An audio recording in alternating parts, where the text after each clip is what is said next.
Hello. We're going to discuss Module 4, Cross-Functional Teams and Project Management.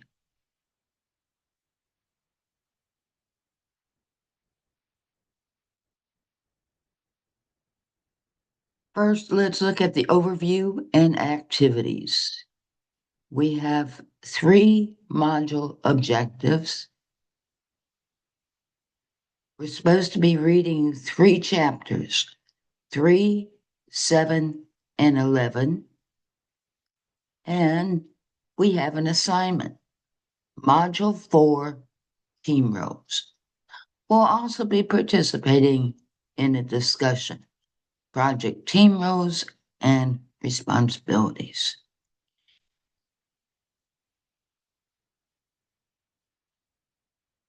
This is a copy of summary of chapter 3. Anytime you see that paper icon, you know you'll receive a copy of this. I'll be putting it in the course announcements. Let's look at chapter 3, objectives.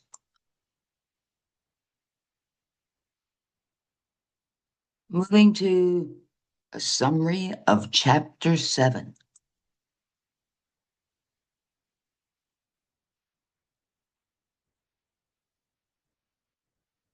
And continuing with the summary, and we'll move to the chapter 7 objectives.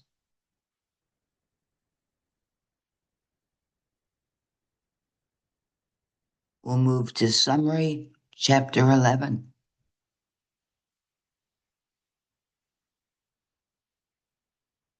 And then we'll move to continuation of chapter 11, and the objectives.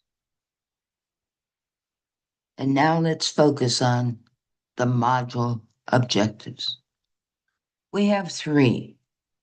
Differentiate between the various tasks of a cross-functional management team, explain why cross-functional teams exist, and evaluate the responsibility matrix for cross-functional teams. So we don't have too many, and probably a lot of this information will be a review for you. Let's go to objective 1. Differentiate between the various tasks of a cross-functional management team. Well, before we look at the task, let's define what is a cross-functional management team. The team composed of members from different departments. It's designed to collaborate on strategic projects and initiatives, and it encourages holistic decision-making and innovation. Cross-functional teams bring together individuals from different functional areas like marketing, engineering, finance, and operations to work toward a common project goal. Their diverse perspectives lead to more informed decisions and successful project outcomes. Moving to the task of a cross-functional management team. There's several, and perhaps there's others.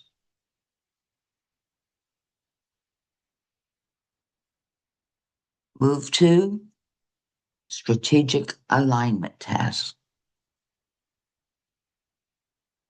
Strategic alignment is critical. The team ensures that the project supports the broader mission of the organization. This includes interpreting company strategy and making sure all departments understand how their work contributes to the end goal. Planning and scheduling tasks. Each functional expert contributes to planning realistic schedules and deliverables. The team collectively builds the work breakdown structure, or the WBS, ensuring accurate time and resource estimates. Resource management tasks. Managing resources is one of the most collaborative tasks. Departments may compete for limited resources, so cross-functional coordination helps avoid delays and ensures proper staffing. Communication and coordination tasks. Effective communication ensures that all parties remain informed and can coordinate actions efficiently. This avoids costly misunderstandings and promotes collaboration. Risk and issue management tasks. Risks often span multiple departments. A cross-functional team can better anticipate and respond to issues with a more comprehensive view of the project. Monitoring and control tasks. Cross-functional teams use shared metrics and data to monitor progress. They make adjustments together, ensuring accountability across all areas of the project.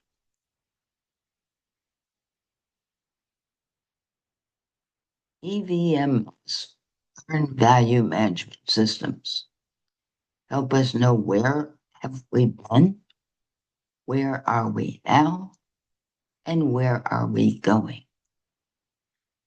On the next slide, I'll share a short video with you so you can learn more about the Earned Value Management.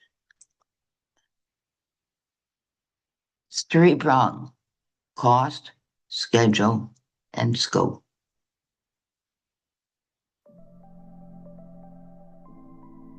Earned value management is a project management technique to measure project performance and progress by examining the work completed at each stage of the project. In simple terms, here's how it works. Every project has a planned cost, which is the amount of money that the project is expected to cost, a schedule, the amount of time that the project should take, and a scope, the amount of work needed to be done in order to complete the project. Let's say the planned cost for your project is $10,000. The schedule is 3 months and there are 100 estimated hours to complete the work within the scope. As the project progresses, so does cost of salaries, expenses, and so on. This is the actual cost. Now let's say you're halfway through the project timeframe and you've spent $4,000. If we only take a look at these two numbers, it would seem clear that the project is slightly under budget and doing well. But what if we take into account the amount of work completed? Here's how we can calculate what EVM calls the earned value, or EV for short. As the name suggests, earned value is simply the value of work done at each stage of the project. Let's say that although you're 50% through the project timeline, you finished 25% of the work within the project scope, or in this case, 25 hours. A simple formula allows you to calculate the earned value. EV equals PC times number of completed hours divided by hours within the project scope. So in this case, earned value equals $10,000 multiplied by 25 and divided by 100. This gives us $2,500 as the earned value at this moment in time. If you're working within agile methodologies, this would be the burn-up chart status, and whatever is remaining in the project scope is the remaining backlog. You can now see that although you've spent less than 50% of the planned cost of the project, you're behind in terms of progress. The difference between the earned value and the planned cost gives you the schedule variance. The difference between the actual cost spent to date and planned cost gives you the cost variance. With this in mind, you can assume that the rest of your project will continue in this manner, and if nothing changes, you will be behind schedule and over budget. Knowing this information early in the project allows you to be agile and make changes where needed before things get out of hand. And that's EVM in a nutshell. Try Tempo Budgets and get Agile EVM seamlessly integrated in Jira. Go to tempo.io/try. Okay, we're going to move to performance, evaluation, and learning. After the project, the team evaluates both the process and the outcomes. These reflections lead to valuable insights and more effective teamwork in future projects.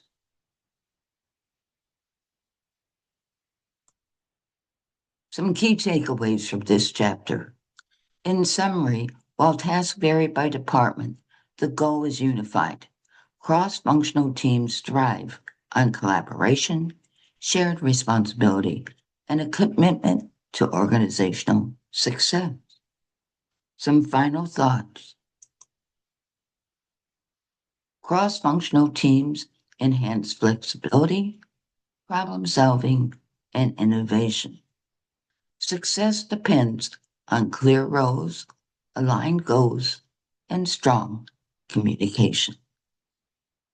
Be moving to Objective 2.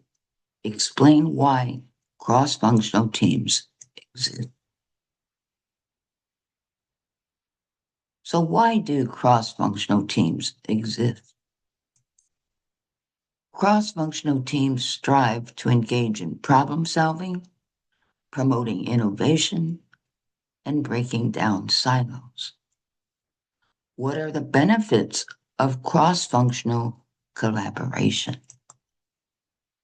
To enhance innovation, to create a broader understanding of business operations, to improve organizational agility, and perhaps better problem identification and resolution.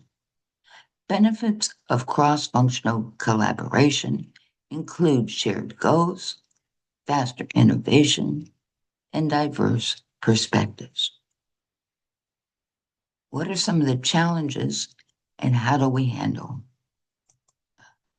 Cross-functional teams acknowledge the challenges and attempts to overcome these obstacles through planning and communication. On this slide, you'll see the challenges on the left and possible solutions on the right. Let's look at a real-world example,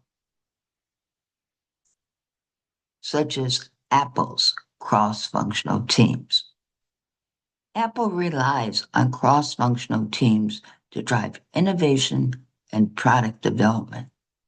These teams comprise individuals from various departments like hardware engineering, software engineering, design and marketing, collaborate to bring new products to market. This approach ensures a holistic perspective and helps maintain Apple's consistent user experience. Apple's story of creating the iPhone is an example of successful cross-functional collaboration and effective workflow design. What is silo? Breaking down silo. Cross-functional teams help eliminate departmental silos by encouraging collaboration across functions like engineering, finance, and marketing. These teams improve coordination and reduce the risk of disjointed or contradictory plans. So what is silos? Perhaps that's a new word for you. Let's take a side note for just a minute. What is silos? You can see them working separately. They need to come together. They won't collaborate. There's three main types of silos in business: department, rank level, and location or geographical silos. Let's continue our discussion on cross-functional teams. Improving decision quality.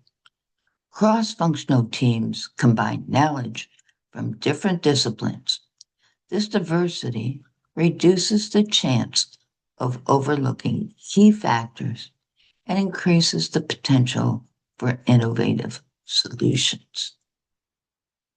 Aligning with organizational goals.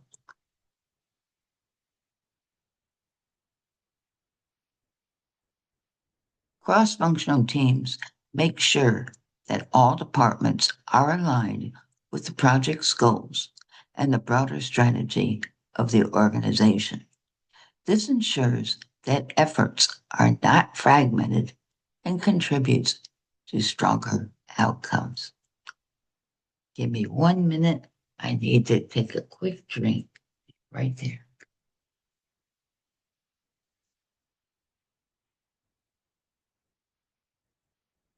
Okay. Next, we're looking at increasing efficiency and responsiveness. Since cross-functional teams can act without waiting for approvals from multiple layers of management, they can respond quickly to project challenges and changing circumstances, making the team more agile and effective. Fostering accountability and ownership. When members from each department are part of the team, they feel more responsible for project success. This shared ownership builds trust and encourages collaboration across the organization. Summary.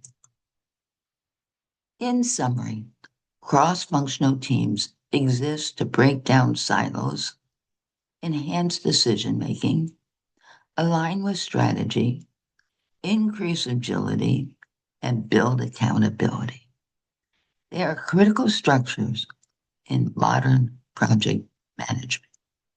Now we'll move to the third objective. Evaluate the responsibility matrix for cross-functional teams. So what is a responsibility matrix? The responsibility matrix, often referred to as a RACI, R-A-C-I acronym, outlines who's responsible for completing tasks, who's accountable for results, who should be consulted, and who should be informed. Provides clarity in task management, especially cross-functional teams. Let's look at a RACI chart. On this slide, you can see the different items such as create a site map, design wireframes, etc. And you'll also see RACI, which is an acronym, and it stands for responsible, accountable, consultant, and informed. I'm going to share another view of the RACI chart. On here, you see the definition for responsible, accountable, consulted, and informed. You also see the number of people assigned to each. Evaluating the responsibility matrix. There's our RACI: responsible, accountable, consulted, and informed. Who completes the task, who makes final decisions and has ownership, who provides input, and who needs updates. Using a RACI matrix helps assign roles clearly, avoiding confusion and overlap. Roles and duties. Cross-functional teams often struggle with role ambiguity. The matrix addresses this by clearly defining who does what, which helps avoid misunderstandings and inefficiencies. Enhancing communication. By designating who needs to be consulted and informed for each task. The matrix promotes better communication and more streamlined project execution.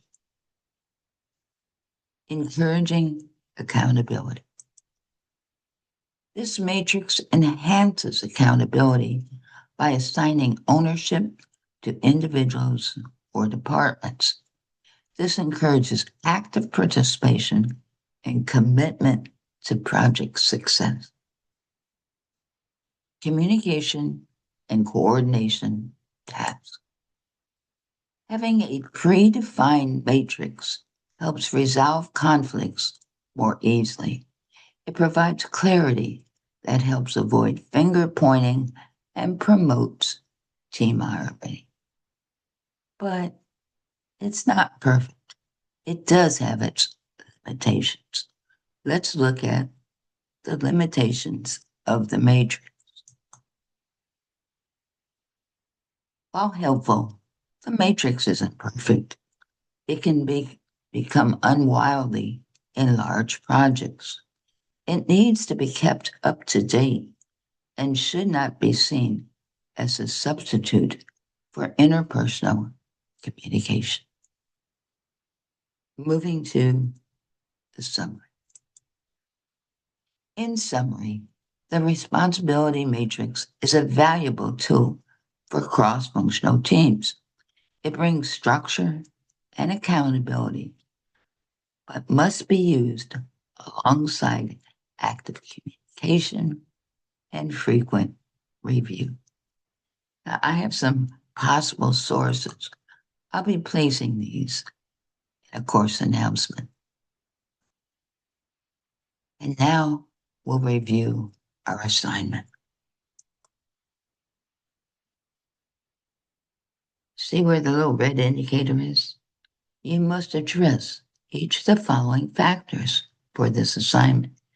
Introduce the concept of project teams, highlighting their significance in project management.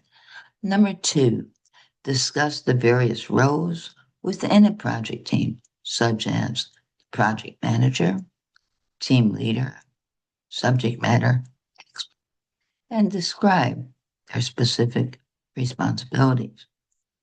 Number 3, discuss the importance of collaboration and teamwork to the project's success. And number 4, which is big, follow APA formatting guidelines, including in-text citations and reference lists. Let's look at the grading rubric. I always encourage you to focus on the far left column under Mastery Advanced.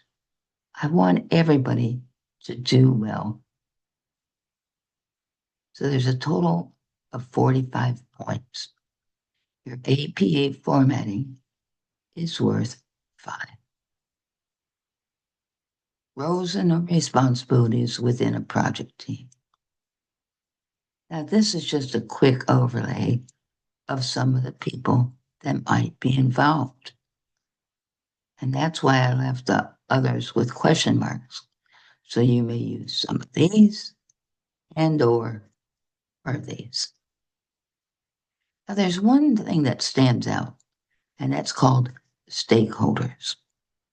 Stakeholders are different types. They're both internal and external. Let's look at stakeholder classifications. On this slide, you see the table. Start on the left. You see internal, external, direct, indirect, primary, and secondary stakeholders. Going to the middle of the slide, you see who's involved in the group within the organization. So if we're talking about internal stakeholders, we mean those people within the organization, such as employees, executives, and departments. And not only do we have internal stakeholders, but we also have external organizations, or those that are outside the organization. Examples of external customers, vendors, and regulators. And we also have direct and indirect stakeholders. Direct stakeholders are actively involved. Those include your project sponsors and your project team. Now, indirect stakeholders are affected by outcomes, such as your end users and local communities. And finally, we have both a primary and a secondary stakeholder. Primary is directly impacted. This might include your clients, your shareholders, and your partners. Secondary stakeholders are indirectly impacted. This includes the advocacy groups and the media. Now, we know 5% of our grade is based on APA formatting. So always remember the Rasmussen University Online Library. It has a wealth of information to help you succeed. Now, I brought together some information from the apastyle.org site. I'll make sure you have access to these. You have the title page set up. I'll send the link to this. I'll be sending the link to all the APA style information you see in this presentation. Title page set up.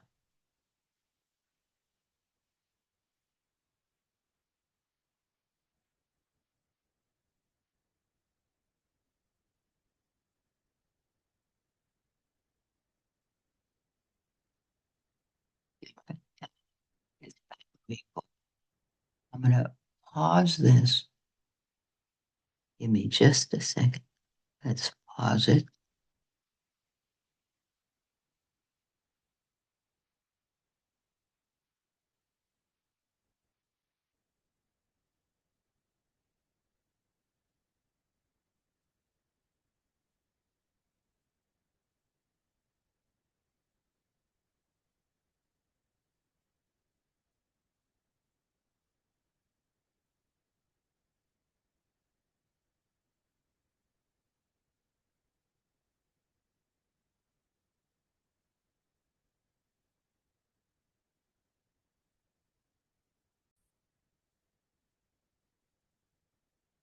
Having a little bit of a technical problem. I'll be right with you.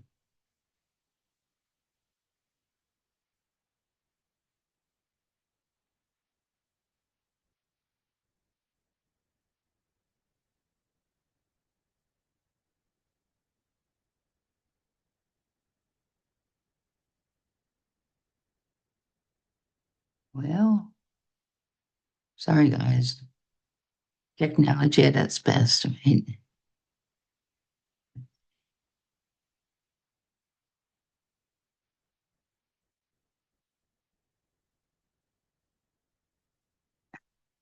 We'll keep going.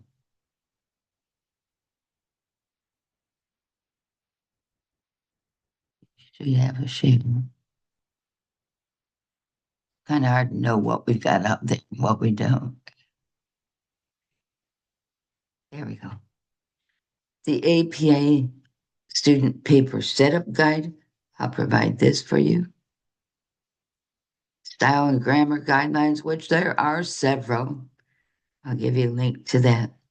And then also, please use Grammarly. It is free. It can be loaded on your computer. You can go up online and use it.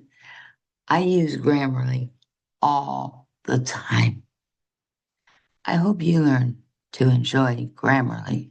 Remember, there is a free edition, so you don't have to pay for it to use it. So, a summary, a review. What did we talk about? We talked about the handouts for chapters 3, 7, and 11, which you'll see in the course announcements, we talked about 3 module objectives, and we briefly discussed the assignment. If you have any questions, please reach out to me. Your success is very important. You can see my email and my telephone. Office hours. When you need me, I'll be here. I care about you. I want you to succeed. So thank you for watching